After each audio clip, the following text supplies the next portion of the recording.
Hello, everybody. Welcome along. My name is Benjamin Bloom. This is the Benjamin Bloom Football Channel. Please leave your bias at the door and join us for our Championship review and reaction for round 36. I was going to say we've got 10 games to go, but we haven't really, have we, because of the Omicron and the postponements. But we're going to be catching up a few teams playing in this midweek. A very interesting round as ever. Excuse me, I've just gotten out of the bath. We want your input, your reaction to what's happened. How did your team get on? We're going to go through every team, every game, every goal. And we want to hear from you. And we want to get your likes in nice and quickly as well. See if you can get us up to 50 likes. I can already see 12 have come up on the other screen. So do hit the like button. Helps us reach as many people as possible. Do say hello in the chat. As well, Ewan, John, Martin, David, Connor, and Alex. Welcome, everybody in the chat. Keep the conversation flowing, and hopefully we can reach as many people as possible here on this early evening Sunday. Before we go any further, let's just say a quick thank you to fan sponsor Russ. Was a phone, now friend. Of course, he's a friend. Currently on loan to the Premier League for a year. Russ got involved over on Patreon. You too can do the same. The results of the recent round in the Championship are ticking along the bottom. All 12 of them. We're going to go through game by game. Here is your roundup on the other screen. On Friday night, it was Huddersfield 3, Peterborough 0. Huddersfield second. Sheffield United 1, Nottingham Forest 1. That was also on the Friday night. In the early kickoff on Saturday, Fulham strength to strength. They win 2-0 against Blackburn. Bristol City 1, Birmingham 2. Big win for Derby, coupled with the Reading result. Derby 2, Barnsley 0. Steve Bruce gets his first win for West Brom. Hull 0, West Brom 2. Middlesbrough 2, Luton 1. Borough back into the playoff spots. Preston 2, Bournemouth 1. A cat amongst the pigeons, perhaps. Bournemouth still have many games in hand, but they are not second anymore as things stand. QPR 1, Cardiff 2. The QPR slide continues. Reading 0, Millwall 1. Millwall keep winning and closing up on those playoff positions. Reading have had 3 points taken out of them by Derby this weekend. Stoke 0, Blackpool 1. It's literally narrative in every game here. Michael O'Neill. I've got my eyes on that. Stoke are 16th. No wins in 5, 3 defeats on the bounce. Swansea 3, Coventry 1 down in Wales. Coventry still had an outside chance of the playoffs. They've been overtaken by Millwall now and dropped to 11. Let's work from the top down and we'll get your comments on each and every one of these games. As I said, please hit the like button. Even if you are watching after the fact, you can still comment underneath the video. You don't just have to be in the live chat right now. Let's get involved then in game number 1, which was Fulham 2, Blackburn 0. As I said, it's a fairly straightforward narrative in this one. Fulham just marching on towards the title. Basically, they've gone on to 73 points. They are 12 clear, and they beat Blackburn, who are no mugs, but haven't been in good form. Blackburn and QPR both sliding and possibly opening up the door for many of those chasing pack. There is your Fulham team. Rodak, Williams, Adrabio, Ream, Robinson, Seri, Reed, Wilson, Carvalho, Cabano, Mitrovic. No goal for Mitrovic in this one. Interesting. Blackburn, Kaminsky, Lenihan, Van Heck, Wharton, Pickering, Zifuric, Travis, Johnson, Giles, Dolan and Kadra. Still no Diaz for Blackburn. And Fulham get 2 goals in the first half of this one to put paid to Blackburn. The first one is actually quite poor from Kaminski. I think there's a defensive mistake, if I remember correctly, as well beforehand. They don't cover themselves in glory here. Blackburn shot's quite weak. Kaminski spills. Cabano sticks it home. 1-0 to Fulham. And this is a great finish by Wilson. He gets played in by Adrabio. And you can see what he's about to do. Kaminski's going to go down. He's just going to dink it up and over him into the net. 2-0 to Fulham in this one. So that is 84 goals. Have a look at the numbers. All looks very viable, doesn't it? They're so attacking, so dominant in this league. 63% possession, 3 big chances to 0, 14 shots to 4. Blackburn, only the 1 shot on target. All fairly straightforward. To Fulham, we know the numbers over the past few years. 10-year average for third place, 84.7 points. So 85 has got you above third place on average, or above the average for third place, however you want to word that. Fulham are 12 points off 85 with 12 games to go. So they can pretty much coast in and drop to survival form and still hit 85 points and probably get automatically promoted. That won't happen. People looking at big totals, they're over 2 points per game, 5 points over that. So if they were 5 points over 2 points per game by the end of the season, they would have 97. So it does need a little step up to get towards that 100 by that metric. But look, 84 goals, 73 points. They look great. Blackburn are looking over their shoulders. 10 defeats now, and it's just so tight, isn't it? 57 for Blackburn, 56, 55, 54, 54, 52, 52, 51, 50, all the way down to Preston in 12. Obviously, a lot of traffic there behind Blackburn, but they need some kind of pick up. Their recent form, Blackburn, look at that, 1 win in the last 5, 4 points in the last 5 games. They get 4 points in the next 5 games. They could be 8th, 9th, anything, the way the traffic is all pushing up behind Blackburn. Let's have a little look in the chat here. Could Fulham score 100 goals and get 100 points, Ewan? I think they'll get 100 goals. I thought that for a long while. I don't think they're going to get 100 points, but they're not going to care, are they? Cliff, always nice when we win without Mitro scoring. Very reassuring. Yeah, absolutely. Dreadful first goal. Yes, it wasn't great, was it? But hey. What I will say about Fulham, even though they force those mistakes, they're just incessant. I saw them in the flesh under Silva for the first time the other day, and he's got 10 players in the other half permanently. Such a good attacking side, aren't they? Let's move on to game number 2. By the way, please hit that like button if you're watching live now. 24 likes, see if you can get us all the way up to 50. Nice and quick, sharp in this one. Speaking of quick, sharp, that would describe how Huddersfield are moving up the table. And it was Huddersfield 3, Peterborough 0.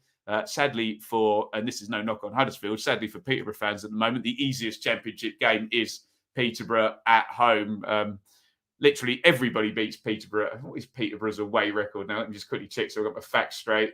Peterborough have lost 16 out of 18 away games. And Huddersfield, speaking of 18, are 18 undefeated in all competitions. They are absolutely nailing it, Huddersfield, at the moment. Outstanding stuff from them. And I think everybody expected them to win this game, and they won.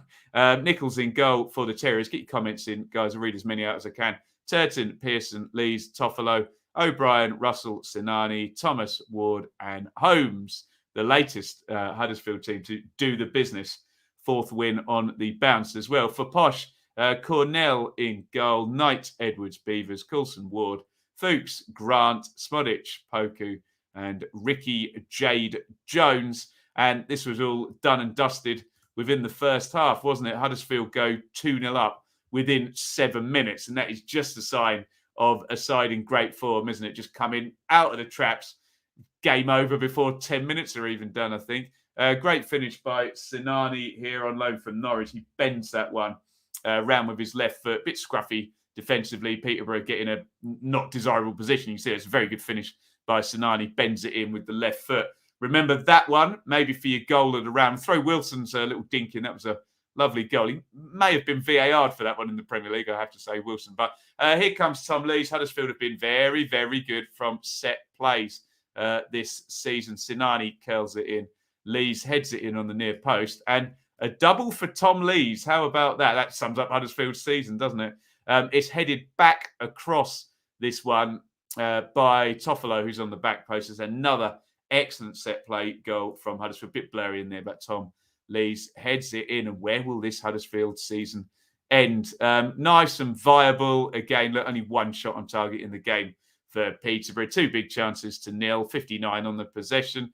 We do this a lot here on the channel. Those look very viable numbers for winning a game. And with the Bournemouth defeat, which we're going to talk about next, at bogey team Preston, take a bow Huddersfield. Game 36. Yes, I know Bournemouth have games in hand, and were Bournemouth to match their points per game across the season, which is just, I guess, about 1.7 or something, isn't it? They would, of course, go above Huddersfield, but they've got to go and do that, haven't they? And they may well. But right now, it is a factual statement to say that Huddersfield are second, and that is tremendous work, isn't it? Brilliant job by Carlos Corberan. Looking at the other teams with games in hand, yeah, Blackburn have got one, but 5 points behind now, so that's in Huddersfield's hands. And QPR don't have any. Middlesbrough, you can see then Sheffield United, Luton, etc., all have 2 games in hand on Huddersfield, but they are now 7 points behind. And I have given my views many times on the folly of looking at games in hand as 3 points on the board. Don't do that. Add the points per game for the team on at least to get an accurate view. Peterborough, 21 points from 34. It looks like they've changed managers, ready for League One next season. They are 8 away from safety with 12 to go, but they can't win an away game. They've got a really poor defensive record. And whilst we've had good runs from pretty much all of those teams down there, Hull have done one, Reading have done a little couple of games splurge. Derby have been pretty good all season, actually, way better than the relegation team. Barnsley had a recent. Peterborough, the only one where you're not seeing any evidence of them moving forward away from bottom of the table at all. John, turnaround at Huddersfield is incredible. Agreed. Stick by the manager. Get shot of players who don't care. Replace them with players.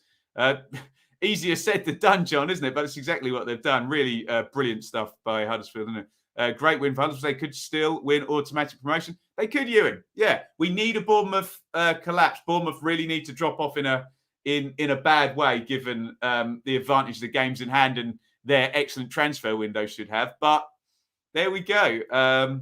Mike, really like the togetherness at Huddersfield. Yeah, they've got that siege mentality now. The likes of me saying they were going to finish 23rd. I don't really care what I say, but yeah, totally excellent job from Huddersfield, isn't it? Mathematically safe from 45 to survive. Oh, well, way over that. Yeah. Is it mathematically safe now? Is it? Well, there you go.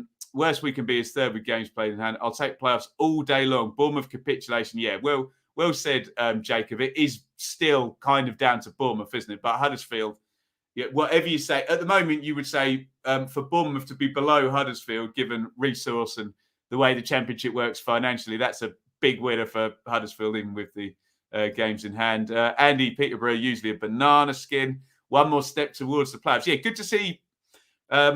We always get good comments in our chats here, but good to see realistic thinking from these Huddersfield fans. We often see when fans have a really above expectation season, sometimes the fans, and obviously Andy and Jacob there and John, totally right, really, with what they've been saying. Sometimes the fans can't quite process what's happening and get either defensive or get ahead of themselves. But yeah, all I would say to Huddersfield fans, just enjoy it. And if they finish in the playoffs, amazing.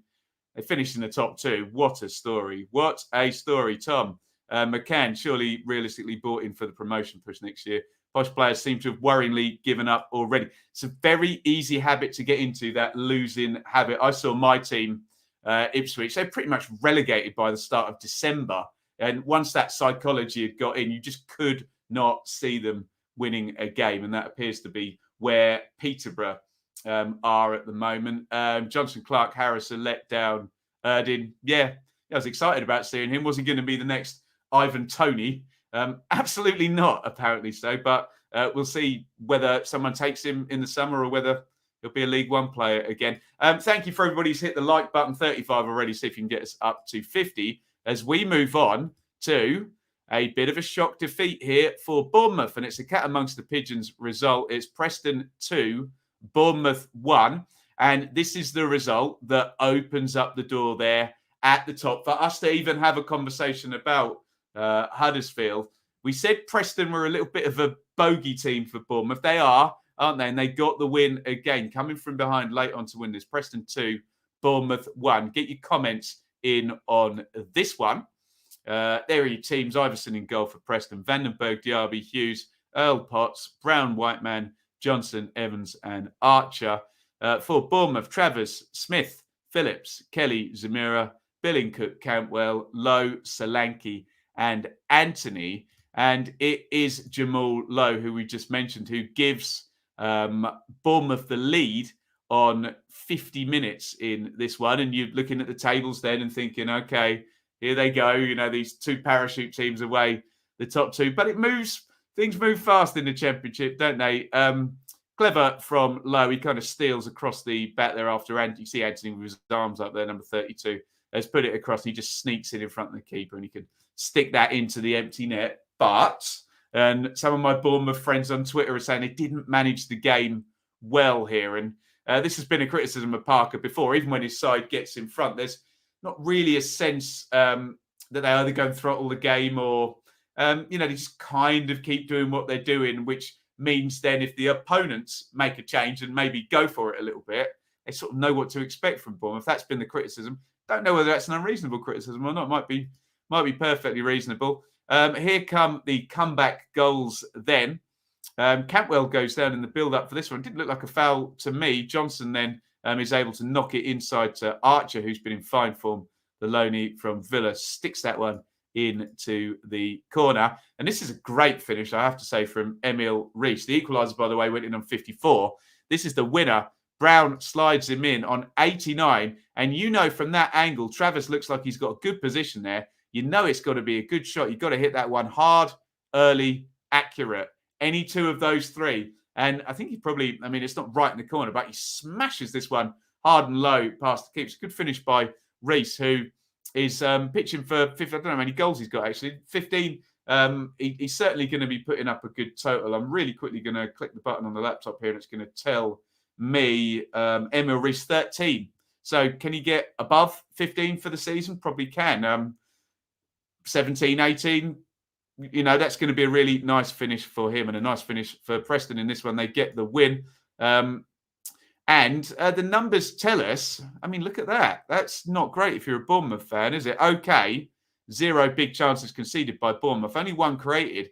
Look at the shot count, though. 13-8 in Preston's favour, 5-3 on target. It does look like had Bournemouth won that game, we'd be saying, oh, okay, it's a tight game, and they've gone there and managed to get the victory.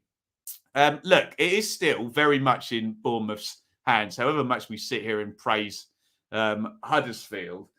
Look, let me just do a points per game calculation so we can be perfectly reasonable about this. So Bournemouth points per game this season, 61 divided by 32, is very high, actually, 1.9. So if you attribute that across the 4 games in hand, you do come out with another 7 points, which on a sort of points per game league does put Bournemouth quite significantly ahead of Huddersfield. But they've got to go and win the games, haven't they? And you know how the pressure builds, you know how the fixture congestion builds. They should have the quality, they should have the squad to do it, Bournemouth. It's just about the muscle memory and having the balls to just go out and win the games and get the job done now. They're in, I think, a far more advantageous position than anybody else in terms of automatic promotion. There are teams further behind that have had horrible starts compared to Bournemouth's huge streak at the start of the season. So just got to go and get the job done, really. It would be a pretty bad collapse if they don't, is what I would say. It could happen. Preston in 12th, up to 50 points. Look, they've played more games than most of the teams around them, and they're just going to be looking to solidify top half and, be setting up a good move forward under Ryan Lowe next season. You would imagine. What are we saying here? Tom, Parker's starting to get rattled and feeling the pressure. Little bit, maybe, little bit, possibly. What else did we get? 3-game ban for Park. Has he really? I didn't know about that. By the way, Adam Smith got sent off at the end of that one. Iverson to be Leicester #1 next year. Not after how Kasper Schmeichel played yesterday, and he'll probably be there for another 10 years. Carlton Parker is very much in the reactive mode rather than proactive. Not even that sometimes, is it? It's all very, this is the plan, and whatever happens, we're not going to react. So, we will see how it pans out. It should all be very boring. I hate to say it. They should have more than enough to get over the line. Bournemouth, in terms of, we think it could be low 80 points, which means they need another 18, 19 points, possibly from another 14 games. But you don't know what Huddersfield are going to do. If Huddersfield keep going, they could push Bournemouth all the way. Let's move on. We've already spoken about Blackburn because they lost at Fulham. Let's talk about QPR, who are choking at a not very good time. I mean, there's never a good time to choke, of course, but QPR were, well, let's talk about the narrative for QPR. They were everybody's dark horses after the second half of last season. Well, they were great, weren't they? I think only really Norwich and Watford for the second half of last season were scoring more points than QPR, and looked like they'd recruited well in the summer, started well, got themselves up into an automatic shake-up, but it's been really poor lately from Rangers. Looking at it, how far does this poor form go back? Yeah, if we go back to the game, so they had a brilliant run during December, January time. 1, 2, 3, 4, 5, 6, 7. 6 wins in 7. So they were in outstanding form. The next 1, 2, 3, 4, 5, 6, 7, 8 in all competitions. They've won 1 and lost 5 of them as well. So they're just fallen off a cliff at the total worst time possible in terms of this chase, and put pressure on themselves that they didn't have. I suppose the saving grace, if you're a Rangers fan, is, and I know it's a bit of a trite cliche sometimes, but are they getting the bad run out of the way? Could this be the worst it gets and they'll peak back up to where they had been, not just for this season, but really for a whole calendar year beforehand? They've been a very good side, and it's just, you want to say in the most positive way for QPR, well, you don't just become a bad side having been a good side for a calendar year, but it's what's happening at the moment, isn't it? Well played Cardiff, though. There are 2 teams involved in this, and Cardiff go ahead and get the win, snatching this one, 2 goals there after minute 70 to get the victory. So well played, Steve Morrison and Cardiff. Let me know what you think is going wrong for QPR in the chat. Marshall in goal, Dickey, Dunn, Barbe, Wallace, Odebajo, Hendrickfield, Willock, Chair and Gray. So we're looking at what the solution is out of Gray and Dykes and Austin there, with Chair and Willock having to do a lot of the heavy lifting for a lot of this season. For Cardiff, Smithies, NG, Flint, McGuinness, Doughty, Drammer, Volks, Wintle, Rules, Hugill and Colwill. Here is the opening goal for Andre Gray for Rangers, the on loan Watford player. He's just coming on to that ball as it gets cleared away, and he just slaps it in with his right foot. Nice finish, good striking play there. And QPR are leading up to minute 70. This is quite poor from Marshall in goal, I have to say. They've had issues in goal, haven't they, with AFCON, and then Dieng came back, and then he got injured and Marshall back in. But Marshall was okay when Dieng wasn't here, and now he seems to have made a couple of errors in the last couple of games, hasn't he? I think the one that went through him virtually in the game against Blackburn, Kadra's free kick. Could he have stopped that? I don't know. This one, I think he definitely should be stopping. Isaac Davies goes through from Bagan's pass and pretty much straight at him, and it sort of spoons up in the air. Forgive me, wrong picture there. And kind of drops in. This, however, is a superb goal from Cardiff, and I don't think we can be blaming Marshall so much for this one. He sets the wall up to tempt Ruben Colwill to go to the keeper's right as he's looking. Colwill calls his bluff, though, and sticks it in that small gap right in the top corner. Good pace. If you can do that and call the keeper's bluff, you got the technique to place it, and Colwill did. It's a tremendous goal from young Colwill for Cardiff to give them the win. Some of those numbers look a bit smash and grabby, but some of them don't. The possession is heavily in QPR's favour, as is the shot count. But Look at on target, 4-3 in Cardiff's favour. What I will say is 3 big chances to 0. In the main, if you're confident and in good form, that normally wins you a game. But it did not win QPR this game. So well played, Cardiff, get the job done there. Rangers slip to 5th, and looking below them, every team down to Coventry has 2 games in hand. Again, I'll reiterate my plea. Don't add 6 points onto everybody.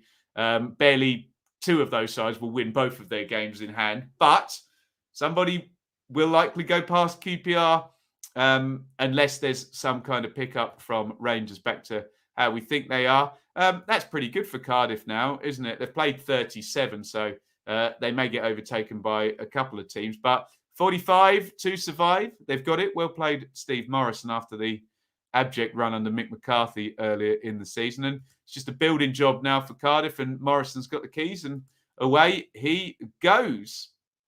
Let's dive in here. 1 win in 7. Yeah, and Connor's right. It wasn't a viable win, was it, against Blackpool? They had 10 men as well and scored in the 89th minute. Dave, QPR for players out of form not being dropped.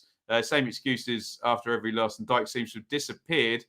Yeah, he needs to tweak something, doesn't he? It's weird, Dave, because it's like he needs to tweak something to get a reaction, but then ultimately go back to what they were doing, because it was working for basically a calendar year, wasn't it? How are QPR in the top 6 after a shocking run? The answer to that, Martin, is they were good for a year, and perhaps we're going to get a low tide for second place. There, the table is the table, and it is what it is. And they're there on merit. And what we do know about QPR is if they can pick up, how does the points look for QPR? So they've got 56 from 36, so 10 to play. So can they get 1.8 points per game from the last 10 games? Can they get 18 points? That'll land them on 74, although a lot of points projections, and they don't always tell the truth, points projections, but what else can we do other than look at what's happened and try and figure out what's going to happen? A lot of points projections say that won't be enough, 74, that someone might miss out with 75 or even a higher total than that, like Wolves did in 2014-15, we missed out with 78. So it is plausible that everyone can go together, and even though second place might be low 80s, there might then everyone get squidged up down to 8th place around the 75 to 80 mark. So we will see. Rowdy, Shane Cardiff persevered with Mad Mick so long. It did not go well for poor old, good old Mick McCarthy. There, into 6th place were Middlesbrough. Get your comments in on this one. But before you do, please hit that like button. Look at that. We're at 49 likes. So shall I say I'm not going to start the next match review until we go up to 50. Come on, hit that like button. There we go. We've got it. We are up to 50 likes. Thank you, everybody. Which means I can click that button. Let's see if we can get to 100 likes before the end of the hour and the end of the review. But in the meantime, I invite your comments on Middlesbrough. Middlesbrough 2, Luton 1. That is 9 wins in a row at home for Middlesbrough. Do you really want to go there and play that away game first in the playoffs if Borough finish 5th or 6th? Probably not at the moment. They're playing very, very well at home, and they won 2-1 against Luton, who at the start of the weekend before the Friday games, this was 6th versus 8th, and Luton dropped down out of those playoff positions. In fact, they switched places with Borough. They're still very much in it, Luton, and so are Middlesbrough up into 6th once again. Get your comments in on this one, guys. Lumley in goal for Borough, Dykesdale, Fry, McNair, Taylor Jones, Crooks, House and Tavernier, Connolly and Balogun. For Luton, Palmer in goal, emergency loan there in net for the Hatters. Burke, Lockyer, Naismith, Bell, Bree, Osho, Campbell, Hilton, Jerome and Adebayo. And Borough take the lead in the first half of this one from the penalty spot. Balogun tries to turn inside, just gets taken down. Ref in good position there, to be fair to him. And the ball in a good position there for Paddy McNair, who sticks it into the corner, sends Palmer the wrong way. Luton have a bit of a push at the end of the game. It's actually not great goalkeeping, is it? It's not the most fearsome shot from Watmore on 87, but it sneaks in on that near post. I'm sure Palmer thinks he's going to cross him and gets a little bit caught out by it Watmore gets the goal for 2-0. It's not actually the last goal of the game. There is Harry Cornick getting in there from Elijah Adebayo's assist. But I think that was something like 96 minutes. That one went in. And Middlesbrough keep up that great home form and get the victory. Let's have a look at the numbers. Oh, that's tight, isn't it? Oh, Luton, look at that. I hadn't looked at these numbers actually yet before the show.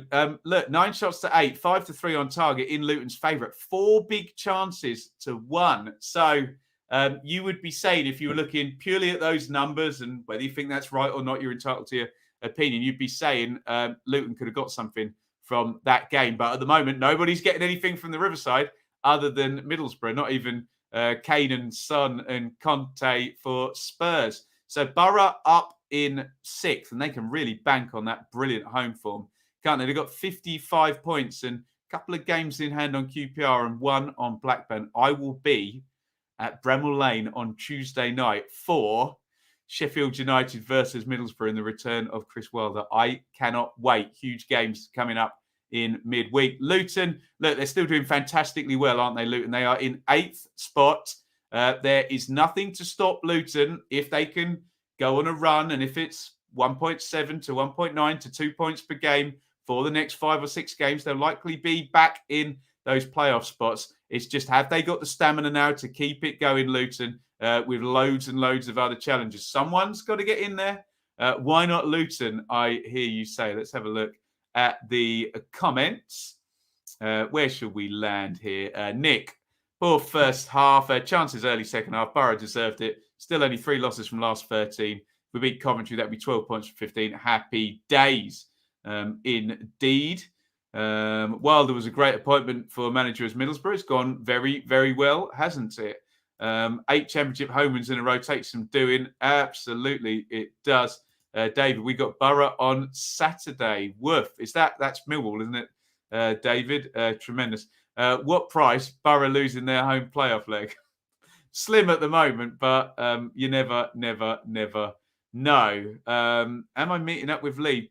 I'll give him a shout, actually, possibly. Am I going to make a video? I'll definitely make a video, Alice Stare. Right. Let's move on. Again, a little shout out to hit that like button. We're at 71. Woof. I reckon we can get 100. Now, hit the like button. I'll do a proper plug for that in a little bit. We got to talk about the Blades because they had a bit of a missed chance. I know both of these sides, Sheffield United and Nottingham Forest, are in good form. And sometimes you say, take a point, don't you? However, when an equaliser goes in minute number 95, you always feel a little bit like you should have won the game. It is what it is. That context is king at the end of a game. Whatever's gone before, you just got to defend that last set play. And Sheffield United couldn't do that. And Forest got themselves the equaliser in another battle, very similar, I think, Sheffield United, Middlesbrough and Forest, in terms of teams that didn't have great starts. In fact, 2 of them had very bad starts, changed the managers, and now they're going great guns, all of them. Not all of them are going to get into the playoffs. I just don't feel all 3 of them are going to get in, given time. And so they might do, but I think one of them's got to miss out, surely, hasn't they? And we will find out who that is in due course, if indeed anybody. He comments on this one. It was on Friday night. It was on Sky, so I'm sure a lot of you saw it. There's your Blades team: Fotheringham, Davies, Egan, Robinson, Norrington, Davis, Sariki, new one on me, Berger, Norwood, Fleck, Sharp, and Gibbs White. For Stevie Cooper and Forrest, Horvath in goal. So still no Samba. Is he back on the bench? No, I assume he comes back in after his suspension. Who knows? Worrell, Cook, McKenna, Colback, Spence are still struggling at left wing back.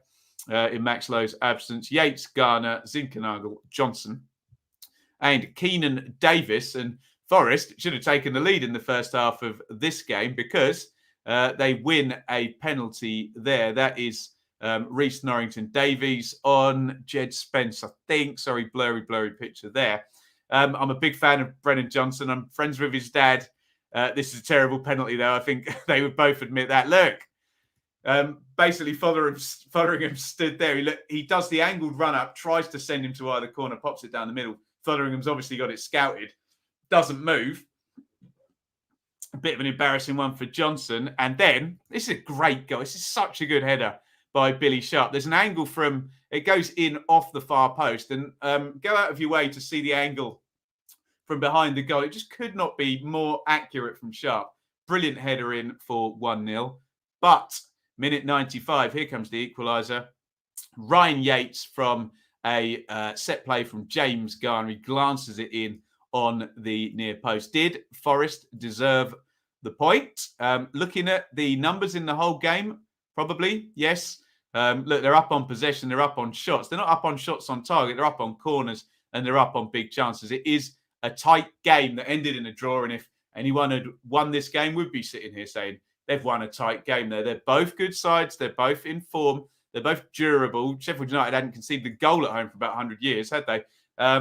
And they're both going to be a big threat. I still can't get my head around the fact that I'm going to take Middlesbrough and Sheffield United and Forest, and they're going to all be in the playoffs, and then two of QPR and Blackburn and whoever above there, Bournemouth, Huddersfield, are not going to be in there. I'm not sure I can buy that, especially given Forest. Look, when you compare them to a Huddersfield or a Bournemouth, they're a long way behind. So it's really only possibly 4th, 5th and 6th that people are playing for. But hey, we've seen strange things happen in the Championship before. And for Sheffield United, as we mentioned, huge game on Tuesday night. I will be there. Let's have a read of some comments. Now, where should we have a look? Anything on this one? Ian, massive game at Sheffield on Tuesday. Hopefully you will see a Borough win. I'm down the middle on these, Ian, always. May the best side win. I'm just going there to be entertained, of course. Wenlock thought Forest played well, especially first half. Keenan Davis proving very effectively in the Championship. Absolutely. Right, let's move on. And we are going to talk, we are down to Millwall. Now, Millwall got their 5th win on the trot. It was Reading 0, Millwall 1. Get your comments in on this one. As predicted by myself, pretty good week on the predicted game, didn't I? And Jake Cooper, former Reading player, gets the only goal. And we'll have a real good look at this Millwall run now. They're coming up to the edges of the playoffs. The difficult thing as it pertains to Millwall is they're essentially having their best run of the season. They're in the form of the season, and it's taken them to 10th. So basically, they're going to have to continue having the form of the season, which they haven't done all season long, to go up that few extra places. It's going to need to be probably something like 8 wins in 10, 9 wins in 10, I think. Can they do it? They are in fine form at the moment, though, Millwall, and they are beating all comers. And it was Reading who they beat in this one. And Gary Rowett's former club, Derby, are going to be very happy that they got this win as well. Southwood in goal for Reading. Yidam, Morrison, Holmes, McIntyre, Drinkwater, Rinamoto, Hoylett, Ince, and the main men, Swift and Zhao. Could Millwall shut them out? We were asking before the game. Yes. Clean sheet. Bialkowski, Ballard, Cooper, Wallace across the back and in net for Millwall. Malone, McNamara, Mitchell, Saville, Wallace, Bury, and Aphobium. Millwall in fine form, settled 11, settled system, playing well and winning. It's just a case of churning it out around and around and around and again. And it was Jake Cooper who, he looks like he's back in his sort of 2017-18 type form, where he was one of the most feared players from set plays in the division. There he is, towering header there at the back post to give Millwall the win here from a Jed Wallace corner, and Cooper gets the goal, and Millwall get the 5th win on the bounce.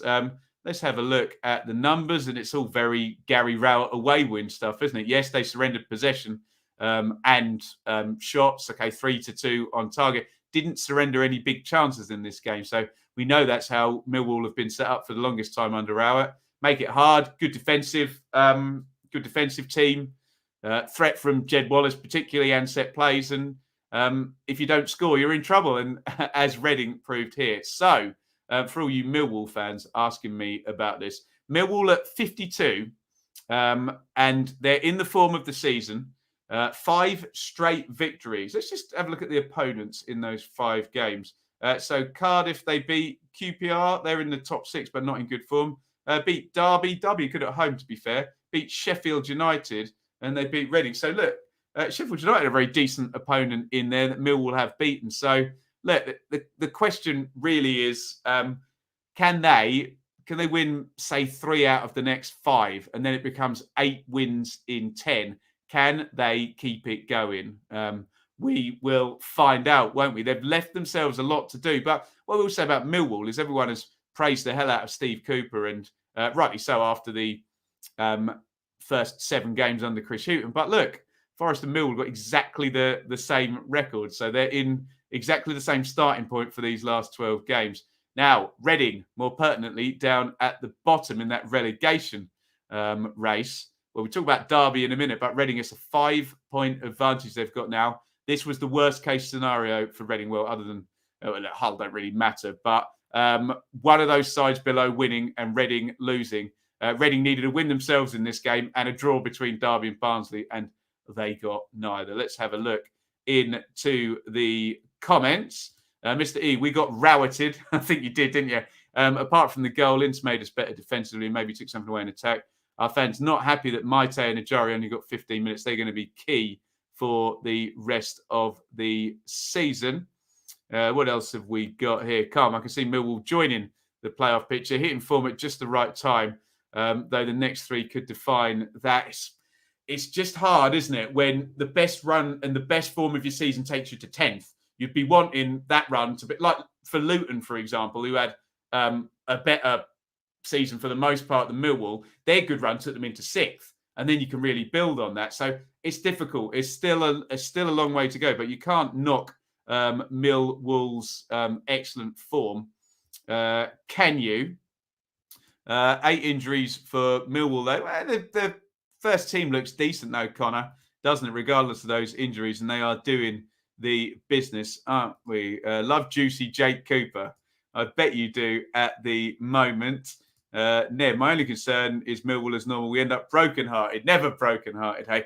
And I think, and although fans of these teams get annoyed with me saying it, but Coventry, Millwall and Luton were all in League One in very recent memory. And if any of them finish between 7 and 12, that's actually really good. I know we get to this point, but do Millwall, Luton and Coventry have the resources of Middlesbrough, Sheffield United and Forest? No. So you have to remember the big picture. They're doing a great job already. Can they go one stage further? I personally think they're going to need to win, like I said, 3 or 4 of the next 5 as well, which would then be 8 wins in 10, which would be one of the best runs by any team in the league over the longest period this season, wouldn't it? Right. Well done, Millwall, 5 wins on the trot. And they go past Coventry because it was Coventry losing at Cardiff. Swansea 3, Coventry 1. Get your thoughts in on this one. This amazing what one weekend means. I talk to Coventry fans and they're saying, oh, Ben, it's probably a step too far this season after that defeat. Talk to Millwall fans and they're like, come on, bring it on. 5 wins on the bounce. And they're only 1 point apart, essentially, in the table. So context is king at the moment. Get your thoughts in on Swansea 3, Coventry 1. So well played, Swansea. We said Swansea were spotty, weren't we, going into this game, as in win, lose, win, lose, win, lose. But now you win 2 on the bounce, 1, 3 and 4. And their good finishers are doing good finishing again, which when they had a good run earlier in the season in the autumn, that was the case. Patterson and Pirro, Obafemi has joined in now as well. Get your comments in on this one, guys. Fisher in goal for Swans, Cabango, Norton, Manning, Smith, Christie, Grimes, Downs, Pirro, Patterson, Obafemi for Cov, Moore, Rose, McFadden, Clark, Salter, Bidwell, Kane, Sheff, Hammer, Martson, Allen, and Gyökeres up top. And as you can see in the image there, it's going to be 2-0 at half-time to Swansea. They're going to go out like a train in this one. And we've just seen this from Patterson all season. He's been a really good signing. First of all, how many shots go through a player's legs as they're trying to block? But he's, I don't know what his XG numbers are. We checked them earlier in the season when we did a video analysing striking players. But his finishing is really good, Patterson's, and he does it again. He must have 9 or 10 goals now, mustn't he? Can I see that on my screen? I keep throwing up these figures for goals scored by people. Pirro's on the list with 13 there. Where does Patterson come in, I wonder? A little bit further down. Again, 9 for the season there, so nearly double figures for Patterson. Obafemi from Flynn Downs ball through. I wondered what Moore in goal for Coventry was doing here, because it felt like it's one of those weird ones. Downs slips it through and it felt like the keeper was favourite, and then all of a sudden he didn't quite go, and Obafemi sprints, and then from that point you can see on the screen all he's got to do is just angle it into the corner, and keeper's out of the game, and so it proved to be. 3-0 in the second half. Another nice feed through for Obafemi from Grimes, and straight after half-time, I'm sure Mark Robbins will have been saying to the Coventry players, get the first goal in the second half. No, 3-0 down on 48. They did get one back at the end. Nice finish by Kushema, who is increasing his price most weeks now, isn't he? He's been a very good signing for Coventry, but a bridge too far over the Severn Bridge over in Wales. If indeed they did go that way from Coventry. Now, which way would you drive into Wales from Coventry? Someone will tell me in the chat, I'm sure. Let's have a look at the numbers. Fairly mixed again. Is it good finishing by Swansea? Look, 2 big chances apiece. 4 shots to 3 on target in Coventry's favour. So maybe finishing wins the day from a Swansea point of view, and making it count in the box as opposed to general play. We've said that about Coventry a few times this season. They're not far away from being very good, especially when we look at those underlying metrics. But as you guys often say, the most important, not the only stat that matters, but the most important stat that matters is the final score. And Swansea stuck the ball in the net 3 times in this game. Coventry 51. They got Preston close in on them. West Brom, you'd imagine, will have a second win, but Coventry got to be looking at that top 10. And look, the Championship's a funny old league, isn't it? And anyone who can win 3 and 4 in the next run of games will be close. Literally anybody in that top 12, won't they? A lot of traffic, though. You've got to be the team that does it. Swansea up to 17th. They're going to be hoping to sort of push towards halfway, although a little bit of a gap in there. Let's have a look at some comments. There you go. Via Gloucestershire. Hey on why. Thank you. Bluebird legend. There you go. Presumably a Cardiff fan with far more knowledge on the way into Wales than me. Swans, Morgan controlled the first half, scored with our first 3 shots. There you go. That blends into what I was saying about good finishing. Second half started well with a goal. After that, we didn't control the game. Well, that's interesting, because you'd think Swansea of all teams would be good at controlling the game. They're a very good possession side. Just getting in front, isn't it? So Callum, never seemed to do well in Wales. Swansea definitely did their homework on us. Fully deserved win. Defensively, we were poor. Godden looked... Oh, good. Godden's back. That is good news as well. Tom, good God, we were awful yesterday. Key players starting to look very jaded. Luton Blades Hull at home in the next 10 days. They're Coventry good at home, though, aren't they? I assume Tom is talking from a Coventry point of view there. Less than 6 points. We're on the beach, I'm afraid. You love the beach, though, don't you? It's a good place to be on there. You think where Coventry were last season, going into that big game against Rotherham after the international break. On the beach would be better than that, but obviously top 10 would be even better for that, wouldn't it? On we go, and Brucey bonus time, anybody? I predicted this one as well. I think I've got 4 score lines right, which is probably my season's high for the predictor game. There is, of course, evidence on the predictions stream. Hull 0, West Brom 2. Before we get to that game, let me just do a quick shout out. Hit subscribe if you haven't already. I know most of you in the chat will have, but I'll always give it a little plug if you haven't. 86 likes. Can you guys get me up to 100? Helps as many people reach the show, or the show reaches as many people as possible. So do hit that like button. Really helps me out. And a win really helps Steve Bruce out. His first win, indeed, as West Brom manager. 6th attempt. So well done, Brucey. 2 goals from Carl and Grant. And it was Hull 0, West Brom 2. A Hull on the beach already? You tell me. Ingram in goal for Hull. Jones, McLaughlin, Greaves, Fleming, Slater, Doherty, Smallwood, Honeyman, Lewis, Potter, Smith. For the Baggies, Johnston, Ajayi, Bartley, Clark, Townsend, Furlong, Gardner, Hickman, Livermore, Mowat, Robinson, and Grant. And Grant is going to give the Baggies the lead. Clever finish this one, because he doesn't really swing at that one. Just redirects the not even redirects really. Just what does he do? Sort of reshapes the little dink in from Mowat, who you can see at the back of the picture. 1-0, nice goal by Grant.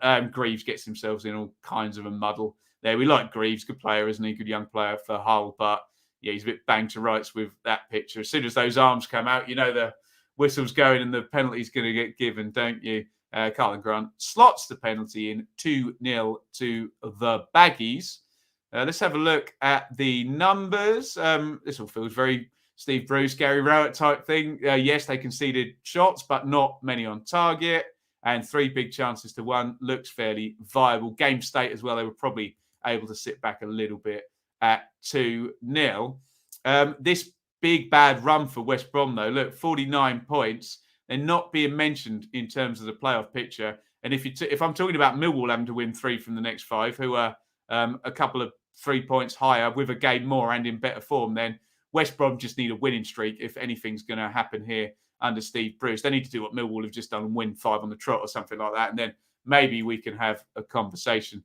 Baggies-wise, Hull, look, they're safe, aren't they? They've got 37 points. There's no way Derby are on the edges of it now, but Derby or Barnsley are going to get past Hull. Is there really... we always say 45 to survive. We suspect it's going to be lower, but are Hull really not going to get 8 points from their remaining 10 games? I don't see it myself. They look pretty well on the beach, but hey, the beach can be a dangerous place if you relax a little bit too much. Running should be interesting for the Baggies. Yeah, and sometimes, James, if you are relaxed in that running and, you know, kind of feel the pressure's off, you can go and win a load of games, and you can certainly influence other teams who've got way more pressure on and feel like they're running with concrete legs. Yeah, sometimes the most dangerous opponent in the last 10 games can be the one that's on the beach rather than the one in the relegation scrap or the playoff chase, as we've said many times on the channel. Right, how many to go, guys? We have got Stoke, Blackpool, Bristol City, Birmingham, and Derby versus Barnsley to do. We're on 97 likes as well, so hopefully we can jump over the 100 mark. First of all, we're going to talk about Stoke 0, Blackpool 1. And the two narratives we went into this game with, one is that Blackpool are decent and Josh Bowler's playing very well. And 2, Stoke are struggling and Michael O'Neill's going to be in trouble if they stay in the area of the table that they are now for the remainder of the season.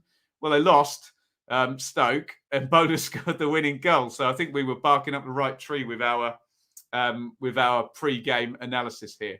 Stoke, bottom in goal. Get your comments in on this one, by the way, guys. I'll read out as many as I can. Moore, Jagielka, Harwood, Bellis, Timmins, Smith, Vrancic, Baker, Sawyers, Powell, and Madja.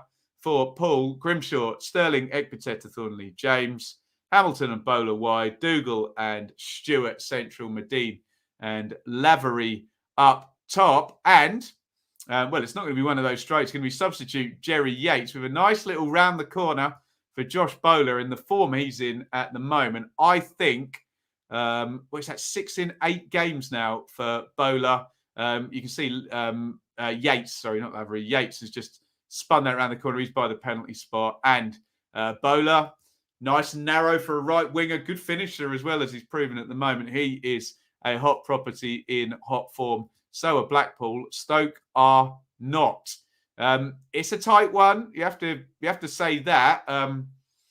2 big chances apiece. Possession fairly even. Okay, Stoke on shots on target, but Blackpool on shots on target with Stoke on all shots. But again, the most important stat, not the only stat, but the most important stat is sticking the ball in the back of the net. And Blackpool did it, didn't they?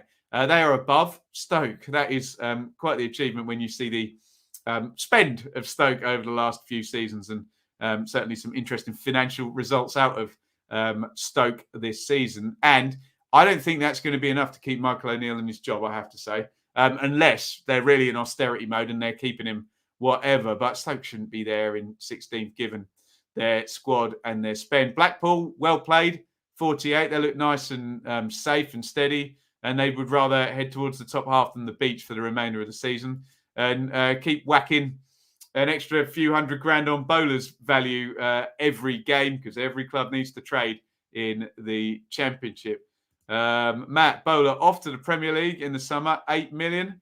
I suppose 8 million might be right. We've seen players have essentially one good championship season and go for more than that. I'm thinking about which Murphy brother was it for Norwich, had one good season, went for like 13 million or something like that. So Blackpool, probably surprise package of the season, bar Huddersfield. Yeah, Huddersfield just take the biscuit on that one, don't it? But Blackpool have been very good. I have to say, though, in terms of the word surprise risky, and I'm being a little bit facetious and pedantic here, anyone who watched League One is not surprised that Neil Critchley's had Blackpool, viable in this division. Great win, Ryan. He's Josh Bowler, absolutely. £3 million, Nottingham Forest. Add a zero and then we'll talk him. I think we might be closer to the 8 million rather than the 30 million you're talking about. But yes. Tom O'Neill, surely a dead man walking. Perhaps he needs some wins before the end of the season. Right, who is next? It was Bristol City 1, Birmingham City 2. And again, we had a good week in the predictions. We bigged up the return of Chong, possibly. Chong scored after 2 minutes. And Birmingham get the win. Bristol City are erratic. And Birmingham took advantage. And it was a 2-1 away win for Blues. Get your comments on this one. We got 103 likes. Thank you, everybody. There's probably very little point this late in the day me putting up the 200 likes screen. So I will just put up the 100 likes screen and say thank you, everybody, very, very much for your support. Really, really helps. Get your comments in on this game, though. Bristol City 1, Birmingham 2. Bentley in goal for the Robins. Bell, De Silva, Closer, Callas, Williams, James, Scott, Vyman, Martin, and Semenyo. For Birmingham, Etheridge in goal. Gordon, Roberts, Pedersen, Hernandez, Graham, Gardner, Sanyuch, Bakuna, Chong. He's back, and Taylor. And earlier in the season, he was just fantastic, Chong, wasn't he? And you looked at a play you thought could carry this team, the Manchester United loanee. Straight back into the action, in off the left-hand side, cuts in, drills in the opening goal after 2 minutes. And young Gordon here, what is his first name? Nico, isn't it? Let me have a look. Nico Gordon, heading in. Was it his full debut? Fair play to him. That's literally not the picture as well. Oh, look, he's headed in on his debut, and I don't even have the picture. My apologies to him. He heads in on the near post, flips it in. My bad there. That's Alex Scott goal, isn't it? Another very good young player, but further on than Nico Gordon, it has to be said. He makes it 2-1 in the second half, but Semenyo, Martin, Vyman, the star attackers for Bristol City, not able to get on the score sheet in this game. And I guess that may have been the difference. And the return of Chong. I am sure it's a tight one, isn't it? A lot of those numbers feel a bit smash and grabby, don't they? Bristol City on the possession, Birmingham on the shots, and on the shots on target. 2 big chances to 1, though. So they played it well, Birmingham, and they get the win 2-1. It does feel very beachy, very sandy with these two, doesn't it? 10 to go, both at 40 points, both 16 above the relegation picture, and both 15 off the playoffs. They're nearly completely equidistant in between the 2 dotted lines that we have lots of interest in. So look out for a fair amount of high-scoring games involving Birmingham, Bristol City throughout the rest of the season. Birmingham feel like they've been in the champ forever. Try being an Ipswich fan. I think Forest have been in a little while longer, haven't they? Marco, how do you join the chat for Patrons? Marco, send me a DM and I'll send you the Discord link. Money talks nowadays. We get double figures for Bowler. Don't be surprised. I will be surprised, actually, Ryan.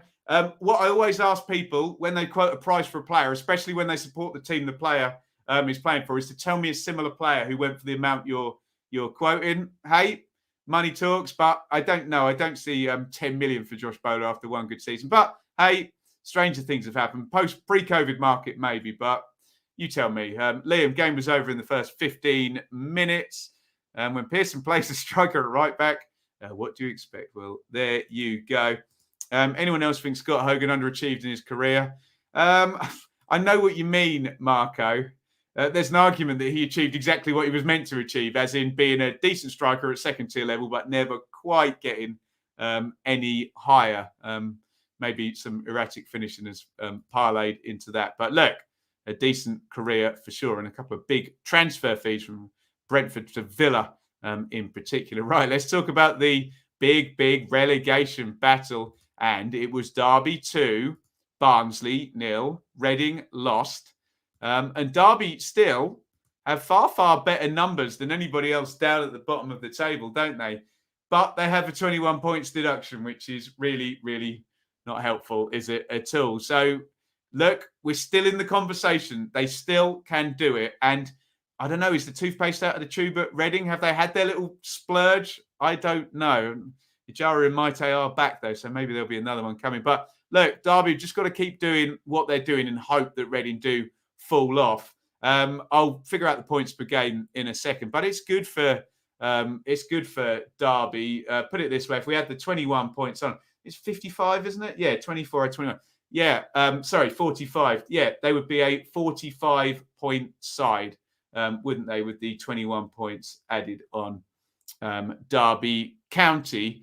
Allsop in goal for them. Byrne, Davies, Cashin, Ebosele, Bird, Bielik, Ibowie, Morrison, Lawrence, and Plange. So look a little bit better stocked going forward, especially with Lawrence returning after his suspension. He needs to not get suspended again between now and the end of the season for the sake of the Derby fans. Barnsley had won 3 and 4, hadn't they? But they go under in this one. Derby have been good against sides around them at home. And we know Derby are good when they score first as well. Collins in goal for Barnsley. Britton, Hellick, Anderson, Vita, Wolf, Gomez, Styles, Bassi, Quina, and Morris up top. And it's 2 goals for Ravel Morrison in this one. Really good goal. This first one actually kind of plays a sort of third man run, give and go type thing. Steps over it and then makes a third man run, gets played in and then just dinks it over the keeper. Lovely goal by Morrison. He gets the second as well. Nice controlled finish after Lawrence had gone through and smashed it off the woodwork. And let's not even get into the conversation we've had a million times about Ravel Morrison. Look, it tends to be one good game in about 50, doesn't it? But look, obviously a talent, and he came up trumps in this game, didn't he? Sorry, one very good game in 50. That's probably unfair. He's probably had his most consistent season of his life, hasn't he, this season? And Derby do the business. 3 big chances to 1 in this one. Quiet game shots-wise, but Derby like it that way. Good defensive side. Only 5 shots on target in the game. Derby 2 shots on target, 2 goals. You like that, don't you, for some finishing? So, yeah, 45 points is what Derby would have from 36 games. So, on paper, Derby are already a side. We always say 45 to survive. The average 22nd place is 44.2. So on average, over 10 years, you would be above 22nd place if you scored 45 points. I think I've made that clear over many years on the channel. But can they get past the deduction here? I think it's around 1.2 points per game they're firing, which is very good. And I think the projections had them at sort of a 55-point team by the end of the season or something like that without the deductions. They've got the deductions, though. Next game's against Bournemouth, which isn't easy. And that's the only problem we've had with Derby this season, is that every defeat you kind of go, oh, it's going to be too hard. And then they win a game. But look, they've done themselves proud. And I think certainly putting themselves in the place where they can say, look, if it had been a 10-point deduction, we would have stayed up. Where would they be? They'd be at 34 points with that's bad, very bad maths. And how many? 21 points deduction. So yeah, they'd be 11 points further and be at 35 points. So they just got to keep ticking away, haven't they? Barnsley, I don't know what to expect, honestly. Little 3-4 game run of point scoring to catch back up with Derby and then losing to them. Again, we said in the video we did about the relegation zone, in terms of Barnsley, they were the only team that had all 3 of Reading, Derby and Peterborough remaining to play. That's irrelevant if you're going to lose to them, isn't it? So, and they've lost the first one of these meetings. There's still that big game, Barnsley versus Reading, I think April the 2nd, which I'm sure all Derby fans will be hoping for a lovely 0-0 draw in that one, won't they? Let's have a look at some comments. Where are we going? First goal in 8 years. 8 years, was it really? And then he gets another one a few minutes later, doesn't he? Anybody else on Derby and Barnsley? Doesn't look like it too much, but there we go. Right. Thank you, everybody, for joining me. Let's do our quick couple of polls. First of all,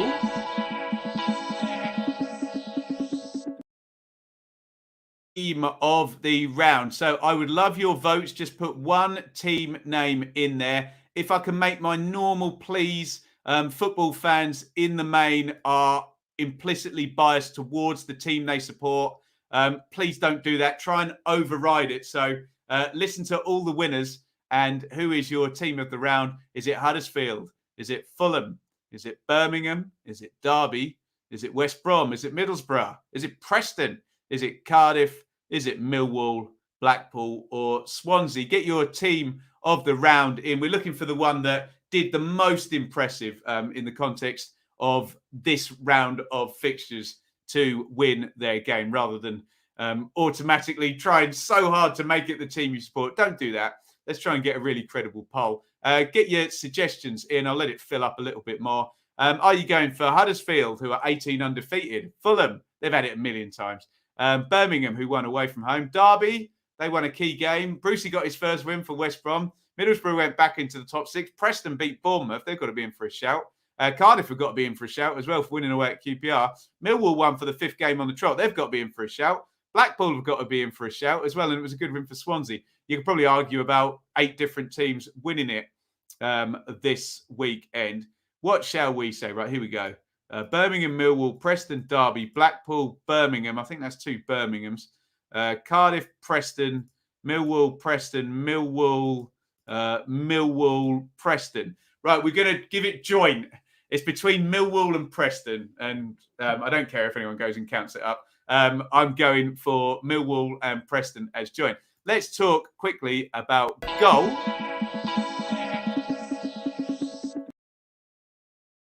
Of the round, I will make exactly the same plea. Just have in your mind that from my vantage point, speaking to hundreds of different football fans literally every day of my life, 95% of the time they side with players who play for the team they support. So we're talking goal of the round. So all the goals scored by all the players for all the teams. Let me make some suggestions. You can have your own. I thought Sinani's goal for Huddersfield was tremendous. You could vote for that. I thought Sharp's header for from my mathematical angles view was a beauty for Sheffield United. I like Wilson's dink for Fulham. I liked Morrison's first goal for Derby. Middlesbrough, Luton, Preston. I like Reese's winner for Preston, I have to say. Colwell's free kick for Cardiff was just lovely, wasn't it? Swansea, Coventry, not sure any of those. Get your votes in. Let me go through my shortlist again. Sinani, Sharp, Wilson, Morrison, Reese, Colwell, I think, are probably my shortlist. Vote for who you want, and we'll see if we get a consensus. Who is going to be the goal of the round? Right, here we go. Chong, Colwell, Morrison, Colwell. Why is it not working? There we go. Colwell, Morrison, Sinani. I think it's Morrison. Morrison just over Colwell, but all excellent goals, let's just say. And thank you, everybody, for joining me. If you haven't already, hit the like button. 117 likes. That is absolutely tremendous. So thank you, everybody, for all the support. Please hit subscribe. Dearly Departed came out earlier today, looking at Norwich versus Brentford yesterday. Check that out. And we will be back. I'll be back on Football 365 tomorrow. So check out bits and bobs of video on there with their articles. And it should get some content out tomorrow night. I don't know what it will be. So give me suggestions over on Twitter, of course. And I will be at a game on Tuesday night, Sheffield United versus Middlesbrough. Looking forward to that. Let me know what you want to see from me this weekend. If you're saying nice things in the chat and thank yous and stuff, I'll put them up over the advert. Thank you, everybody, for watching. That was Championship Review and Reaction round 36. Over and out. Thank you so much for watching. If you enjoyed this video, please hit the like button to see more videos from this channel. Hit the subscribe button and to be notified every time we upload. Ring the bell for those notifications to come through on your device. If you really want to support the channel and me as a content creator, I will be eternally grateful if you head over to the merch store and grab something, or support over on Patreon, patreon.com/Benjamin Bloom. Thank you for your time. Go and watch another video.